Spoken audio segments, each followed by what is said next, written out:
So Walmart has done it again, folks. The mega retailer is facing a $3.1 billion loss, and this has to make workers nervous and put employees on edge about the possibility of even further job cuts. After this recent announcement that was shared with me from actual boots on the ground intel with ties to the Walton owned company. And after having put so many small businesses and mom and pops, convenience stores, and privately owned family retailers out of business for good. Now, the largest brick and mortar retailer on earth sees declining revenues in store and online, reduced profits that will surely have Walmart setting their sights on tightening their balance sheets and eliminating wasteful spending. And this can only mean one thing.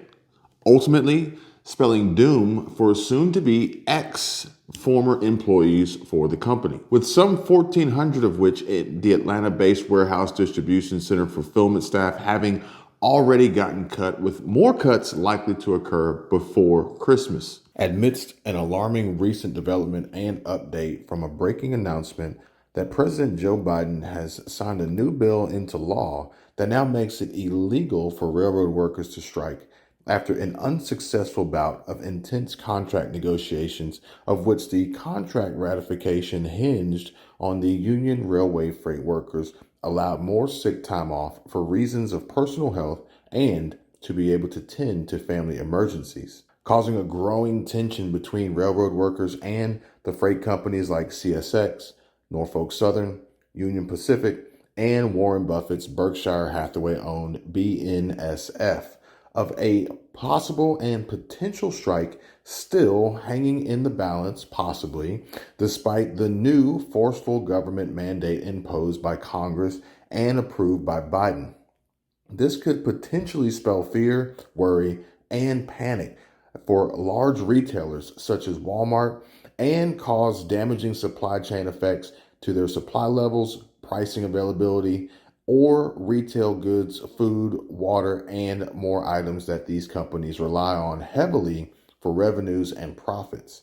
With employees, employment levels, and ultimately unemployment levels to be decided as they hang in the balance. Will the railway freight workers balk at the president's new executive order? Will the railroad workers stand their ground and stop the trains on the tracks? Only time will tell. But if we were to see any form of a railroad worker strike, then the effects would be, as described by experts and reported by news at Northeastern, catastrophic, with so many questions being asked about the possible fallout from railroad workers throwing in the towel in exchange for a better and higher quality of life, like how would a rail strike impact supply chains during the holiday season? And how much do U.S. supply chains rely on railroads? Or, just plain and simply put, what would be the impact of a rail strike? With the disturbing truth behind answers providing evidence and warning signs to prepare for possibly the absolute worst. Railroads are a major link in the U.S. supply chain, with about a third of all freight moved via rail. And prices and access to items needed for everyday life would be directly impacted. Further, a number of manufacturing facilities may be forced to stop operating as their ability to function relies on parts delivered via rail. This may mean workers furloughed as they wait for factories to reopen, and these are very significant economic consequences with higher prices, shortages, and workers out of jobs. Meanwhile, supply chains continue to be quite fragile as they have not recovered since COVID-19. And I quote, I don't even want to imagine what it would do to the prices in a supply chain that is so fragile. And coupling that with inflation, the consumer price index, and all the other metrics, end quote.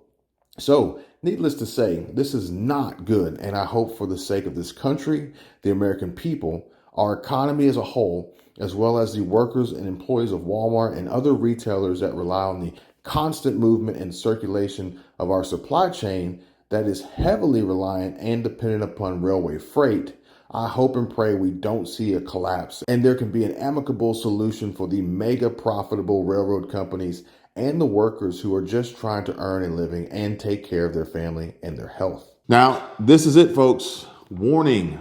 Tell your family to prepare. Hi, my name is Kevin. That's Kevin in all caps if you're searching for me on YouTube or Google. Now, please give this video a like and subscribe to the channel. Thank you all for your continued support. I really do appreciate it.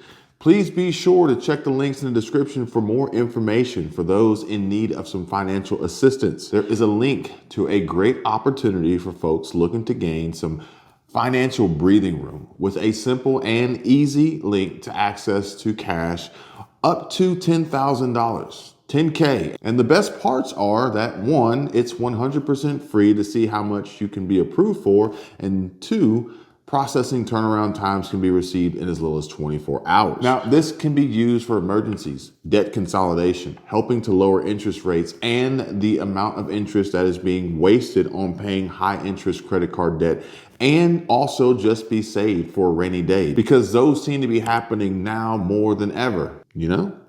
So be sure to check that out if you could use the safety net to help battle rising costs and high inflation. All right, guys, so I have a lot of important information to bring to you today, so let's just go ahead and get right into it.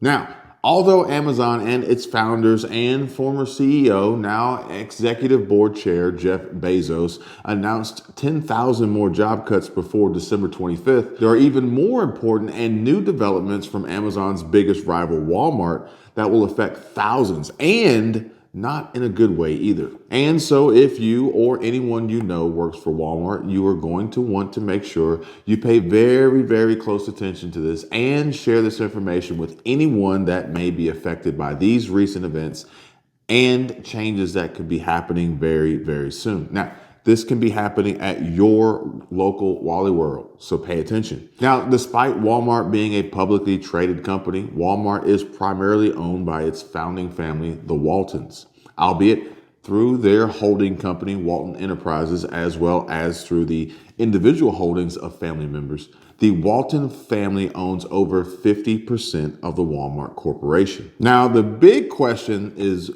why am I telling you this? Well, it should come as no surprise to you that the Walton family is very wealthy, like mega stupid, dumb rich, right? Yeah, so get this. I mean, they are included on Bloomberg's list of the world's richest families, for crying out loud. So they have nothing to worry about financially. And I would be willing to bet that this is likely to be the case for generations to come. Their wealth is extending well beyond the limits of normal life, as there are heirs to the family's fortune that haven't even been born yet. Now, I will allow you a few moments to let that sink in. So, the terms pension, 401k, and retirement aren't even really parts of their vocabulary.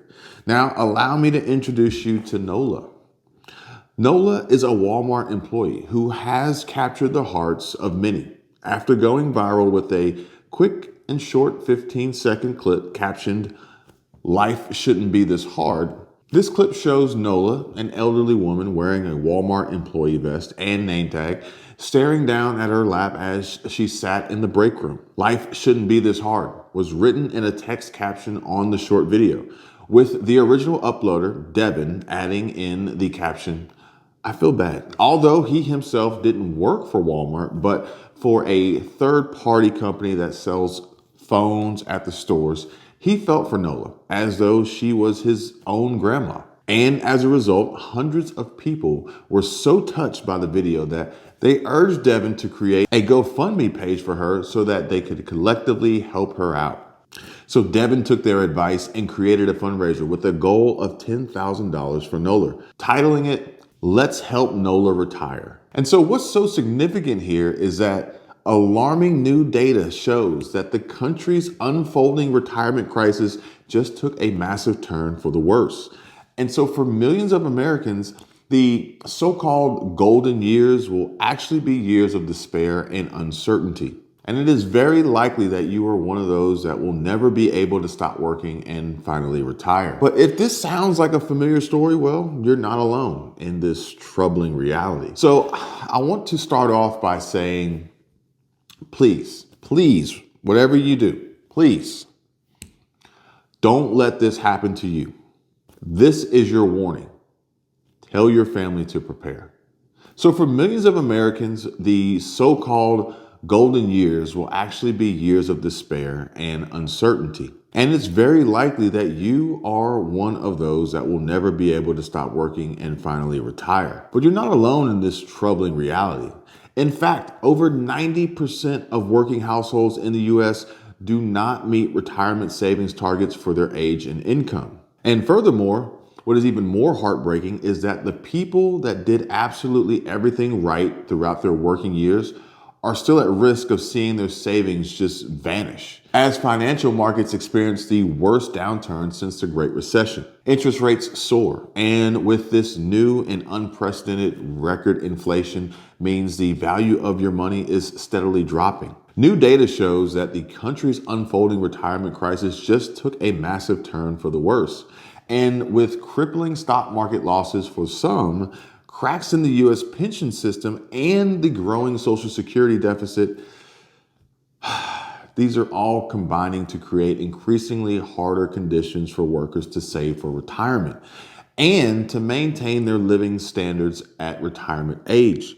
So, in other words, the promises that were made for all of us that we would be rewarded for the efforts we made during our years of hard work and financial security they were actually a lie. And the sad and unfortunate truth for many hard-working families in today's America is that the only options given to the vast majority of workers are either work until you die or brace yourself and prepare your family for poverty. Now, I actually spoke to a friend on the West Coast, and they told me that there are so many seniors who are now homeless in Los Angeles right now. And she told me so many seniors are forced back to working to try and get by. And the only jobs available for them in LA are in fast food and retail. She was almost in tears when she told me that seniors have been put on a path that they are not prepared for, and that the new reality is they will almost have to work until they die. So sad. And it's not just even retired folks either. It's also the disabled, blind, critically injured, people who are also relying on disability or early retirement, who are having to face the grim reality that they will be unable to financially survive anymore if the economic trends that we have been experiencing over the last several months continue down the destructive path that they're on. And a huge concern for many is just a simple focus of being able to stockpile their pantries and continue to have food to eat. But you can only buy so much food and only stock up so much. So please answer this question for me, folks. I would love to know your thoughts, and we'll be reading the comments to see what you have to say. So what will be more important than anything else? Is it a strong investment portfolio that produces returns on your investments? I mean, think about it. That's the only way to outsmart and outpace inflation and price increases, right? Or you could possibly take up fasting. So for millions of Americans, there are some cold, hard facts that we must prepare to face. So while hardworking and dedicated employees and workers are losing their jobs by the thousands, and companies are implementing hiring freezes while other industries are having the life just sucked out of them with the profits shrinking by the day, making it virtually impossible to survive on single-digit margins and rising costs associated with transportation, fuel, insurance, vehicle and truck maintenance, and other compliance issues. And in addition, Jerome Powell and the Fed are continuing to put the squeeze on the US economy. And families are feeling that squeeze too. And the added stress of a national diesel fuel distillate supply shortage, which is seeing reserves rapidly being depleted and are sure to cause prices to go up on pretty much everything we buy. And most importantly, this means food prices. Food prices will reach new highs that we have not yet seen before. All the while, conflicts continue to ignite overseas and tensions boil over here at home, with the extreme unbalance and an overwhelming increase in the lack of bipartisanship from either side of the aisle. Warning, folks, this is about to get ugly. Billionaires, CEOs, investors, economists, analysts, you name it. They're all warning that things are going to get much, much, much worse before they get better. And I mean, Jeff Bezos said it himself. warning folks to save money and prepare for a recession. And besides the already mounting concerns of basically daily survival and preparedness with household family incomes at risk of being stretched too thin, and the constant fear of being next in your company's announcement of their next round of layoffs. Now, there's a large population of the country that is finding themselves in quite a unique and dangerously weird situation that is frankly downright scary when you think about it. Retirement savings, pensions, 401k plans, and other underperforming investments, stock portfolios, real estate, cash flow, you name it, the list goes on and on. While boomers that have retired or planning to retire from the workforce are at great risk of seeing their nest eggs literally taken away from them in the blink of an eye. And inflation is not necessarily going to be the culprit either. Nope. The dangers are far worse and almost hard to pinpoint as the world of decentralized cryptocurrency continues to expand, evolve, and sink its claws into bank accounts and investment portfolios, hedge funds, and retirement plans all around the world. And now, with the likes of Sam Bankman-Fried and the unfolding FTX dilemma, this only makes matters worse and creates further stress for investors looking to protect and diversify their assets while searching for the potential of reasonable returns and a possible hedge against inflation. And before the new rollout of a new central bank digital currency, or CBDC, that is currently undergoing a 12-week test pilot program, it's coming, folks. Time to prepare. And so, look, these crypto investors, they were mostly just looking to diversify, right? Now, a lot of the people who lost money in FTX weren't trying to flip garbage coins for millions. They were merely just trying to diversify their portfolios into stuff outside of the usual stocks and bonds. And this makes sense. Think about it. The average 60-40 portfolio is down about 34% this year. And that's according to data and statistics from Bank of America. So investors are on the lookout still for options to diversify into new markets. And most importantly, with regulated platforms, unlike FTX. And so don't worry, there's good news, because there are still opportunities to diversify outside of stocks and into alternatives offered by regulated entities. And no, this is not about gold, silver, or other precious metals. In fact, I've just started a partnership with a platform that I think is doing something really amazing. It's called Masterworks. Now, this isn't crypto, nor is it NFTs. No, Masterworks lets you invest in actual physical paintings worth millions of dollars from legends like Picasso and Banksy. These paintings can actually still gain value when inflation and prices are high. And this year, the average piece of fine art is selling for 26% more at auction. So Masterworks files each of their paintings with the SEC. That way, they can split their paintings into shares for you to invest in. And they have offerings circulars for each of them on their website. And I'll link to the SEC page in the description. But my favorite kind of proof is results, which Masterworks definitely have. Just in the last month, Masterworks sold a painting for a 17.8% net return to their investors. That brings them to 8 exits total, 5 of them this year alone.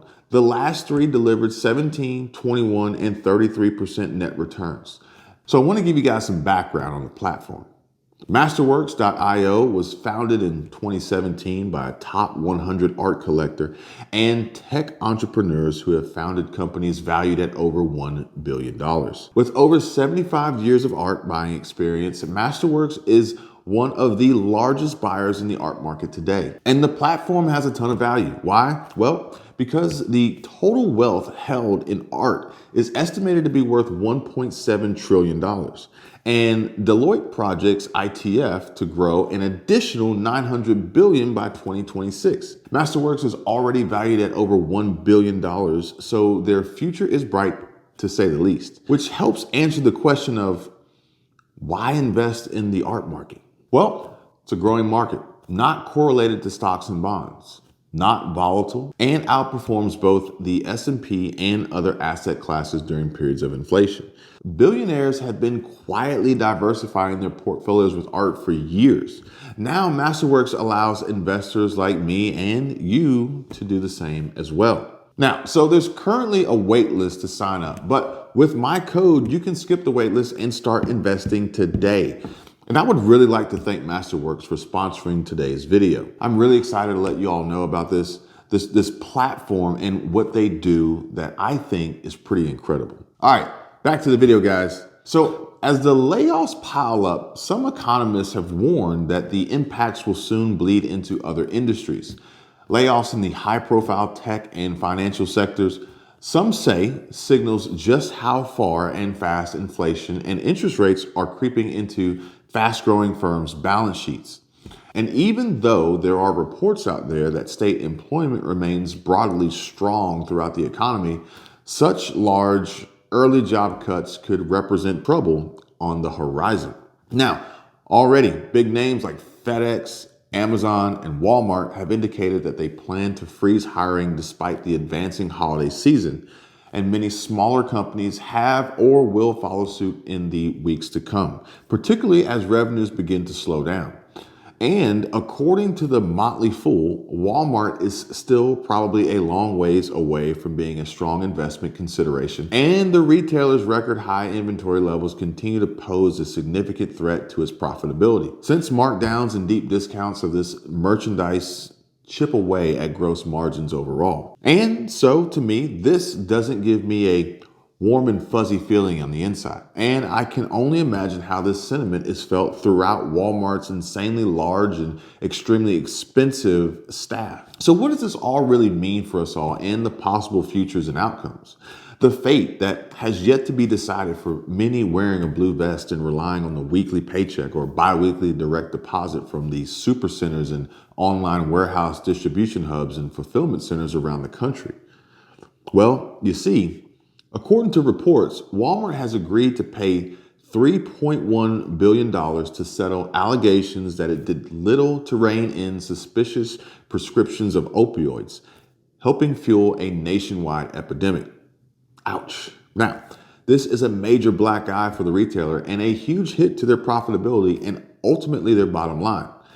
These losses have to be recouped and made up somewhere. So the $3.1 billion multi-state settlement framework includes court-ordered requirements for the retailer, including beefed up oversight and enforcement to flag suspicious prescriptions of opioids. And so the New York Attorney General Letitia James said in a statement, "Pharmacies such as Walmart played an undeniable role in perpetuating opioids destruction, and my fellow Attorney General and I are holding them accountable." So, as part of the framework, Walmart has agreed to court-ordered requirements to increase oversight to prevent fake prescriptions of opioids and to flag any suspicious orders, according to the Connecticut's Attorney General's office in a statement. And Walmart said in their own statement that it has also agreed to reduce the number of opioids dispensed and increase access to drugs that can reverse overdoses. So Walmart also aims to educate and empower pharmacists and protect against diversion and theft, according to the retailer. And so Walmart, for its part, denied the allegations and said the framework does not include any admission of liability. And the company added it will fight any lawsuit that is not resolved through the framework, which still needs to get approval among the 43 states that are part of the settlement. States have also confirmed they are engaged in promising talks with other retail pharmacies, Walgreens and CVS. And so this is the latest settlement for Walmart surrounding the opioid epidemic. But back in August, a federal judge ruled that the retail giant, as well as Walgreens and CVS, had to pay $650 million to 2 Ohio counties for their role in fueling the opioid crisis. In addition, the ruling, which the pharmacies had promised to appeal, included a requirement for the pharmacies to install hotlines for anonymous tips of improper sales. Now, I have to say that this is alarming to say the least, and I will be paying very close attention to what happens next, as this is a very, very large sum of money that Walmart will be required to pay out. And so how will this impact and affect the company's stock price and shareholder sentiment? And what will this mean for the future of Walmart employees? As we've discussed before, companies traditionally most expensive overhead operating cost expense is employees. And with a $3.1 billion hit to their balance sheet, the writing may be on the wall, folks. All right, but I know you're all probably asking yourself the same questions. What happened with NOLA? All right, so get this. According to the TikTok creator and original post uploader Devin, NOLA works at Walmart, and that says enough. Let's all come together and help, stated the description. And so the video went viral, reaching 29.1 million views and 4.3 million likes since it was shared on November 3rd, and with hundreds asking Devin to make a GoFundMe page for NOLA. Well, once the project was up and rolling, there were those that feared the initiative was a scam, understandably. And so they hoped that all the proceeds would actually go to NOLA and that Devin would not just use her story as a means to garner fame. And today, anything is possible, and you can't put anything past anyone. So I have no qualms with their apprehension. So Devin assured them time and time again that 100% of the donations would be NOLA's to keep. And he even said in a follow-up video that she's going to get every single dollar that was donated. So that was reassuring, I guess. But that wasn't the only bump encountered on the road to NOLA's retirement. Nope. So get this. Devin claimed he'd been contacted by Walmart about the viral TikTok, asking him to cease and desist, delete the GoFundMe page, and return all the funds to the people who donated. Whoa, what is Walmart's deal? Did they not want to see NOLA receive any help towards her retirement? Well, not quite. So you see, the company had apparently received heavy backlash and threats following the video being published, and advised Devin that if he failed to follow their requirements, he'd be facing police intervention. And this is the world we now live in, folks. So Devin replied and said, so I told them, do what you got to do, because I'm getting this money to this woman one way or another. And that he is not giving up on the initiative to change someone's life for the better.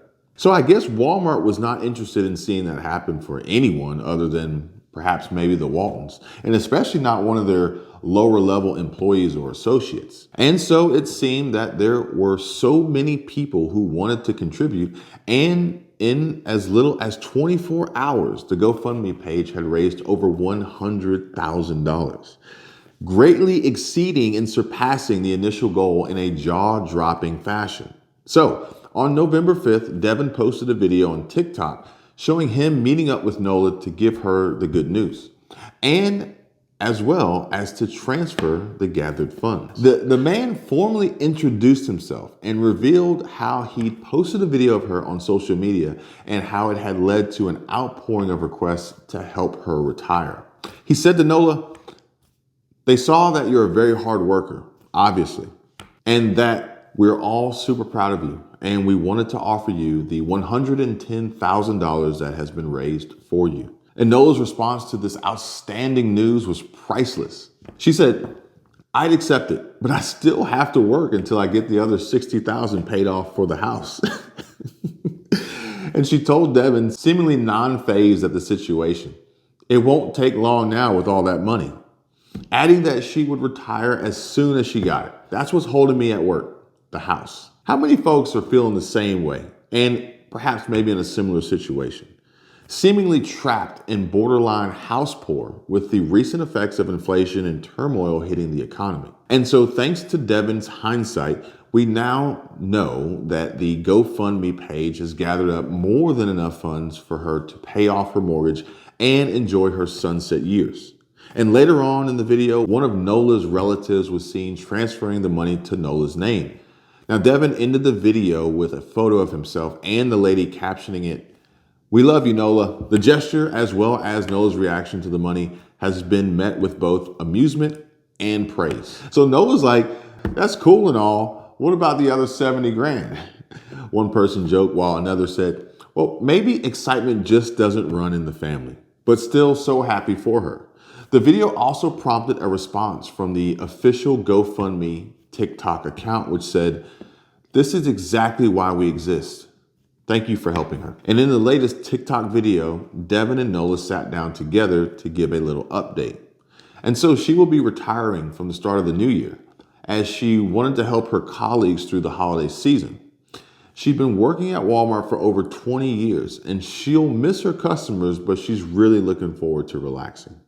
Sadly, Devin received one last blow before all this concluded, and he revealed that he'd since been suspended by his employer with pay in order to make life better for another. He seems to have pulled the short end of the stick on this one, yet the followers he's garnered throughout this process seem to have his back. It seems that he'll continue to make smaller scale philanthropic content when compared to long-standing TikTok personalities. However, there have been those that have criticized such content existing in the first place, arguing that it exploits acts of kindness and dehumanizes those that need help. Short-term collections of funds and one-time monetary donations oversimplify the solutions to, as well as the causes of, deep-rooted societal issues that affect millions. So a question is asked: how can we still achieve charitable goals without objectifying suffering? And the people listened and raised over $186,000, meaning that Nola will be able to retire and live worry-free. We wish her and Devin all the best for the future. I say Rome wasn't built in a day, whilst we as human beings are capable of achieving great things when we work together. It takes time for said changes to stick, and perhaps maybe if a day is brighter for one person, allowing them to take significant steps in bettering their life, then it's a day worth celebrating. We hope Nola enjoys her retirement and never having to worry about working to fund her home, and that Devin continues to be the vessel through which we unite and help others. And to the 13,400 people and counting that donated, thank you for your kindness. And so I'm happy to report that there was a happy ending to this story for Nola, and thanks to Devin, and no thanks to Walmart and their attempt to bully a tired and hardworking woman from receiving a much needed and surely well-deserved gift. I hope that I can find more of these feel-good stories that help restore my faith in humanity and provide motivational, uplifting, and heartwarming content for you all. Remember, the link is in the description for masterworks.io, and if you use my link, you will have full access without the wait list. Now, I hope that you all go check it out and see what all this program has to offer in the world of fine arts investing. That is not only a great opportunity, but an amazing way to leverage a great strategy to position yourself and your family for wealth building opportunities, and yet another possible great hedge against inflation. Oh, and it's registered with the SEC, which is yet another reason as to why I like their model so much. Thank you all for watching. I really do appreciate it. You guys take care. Be safe. I'll see you on the next one. Bye.